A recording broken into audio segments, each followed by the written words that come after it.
यानंतर एक कोल्हापूरमधून मोठी बातमी समोर येत तरुणांच्या जमावानं वाहनांची तोडफोड केलेली आहे। कोल्हापूर जिल्ह्यातील वाघबीळ इथं ही घटना घडलेली आहे। जमावाकडनं काहींवर दगडफेक करण्यात आली, काहींना मारहाण करण्यात आली आहे। दुकानासमोर लावलेल्या गाड्या तरुणांनी फोडलेल्या आहेत। कोल्हापूरमधली दृश्य आपण पाहतोय। काही तरुणांच्या टोळक्यानं जमावानं वाहनांची तोडफोड केलेली आहे। दरम्यान तोडफोडीचं कारण अद्याप अस्पष्ट आहे। वाहनांची तोडफोड या तरुणांच्या मार्फत करण्यात आलेली आहे। या तरुणांनी काही जणांना मारहाण केल्याचंही समोर आलेलं आहे।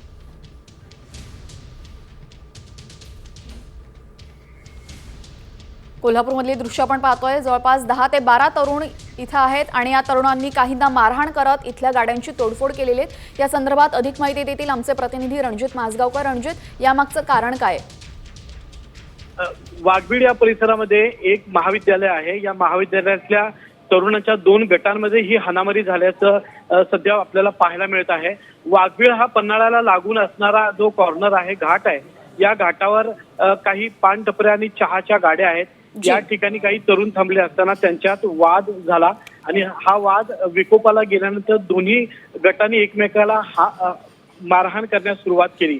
इतकंच नव्हे तर या तरुणांनी आणलेल्या गाड्या सुद्धा फोडायला सुरुवात केली।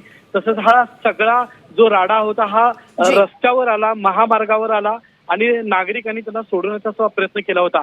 मात्र यातल्या हुल्लडबाज तरुणांनी दगडफेक केली आणि काही गाड्यांची तोडफोड करून या तरुणांचे दोन्ही जे गट आहेत ते गट या परिसरातून निघून गेलेले आहेत। या मुलांवर नक्की काय कारवाई होणार हे पाहणं महत्त्वाचं ठरेल। धन्यवाद रणजित, आपण दिलेल्या सविस्तर माहितीबद्दल।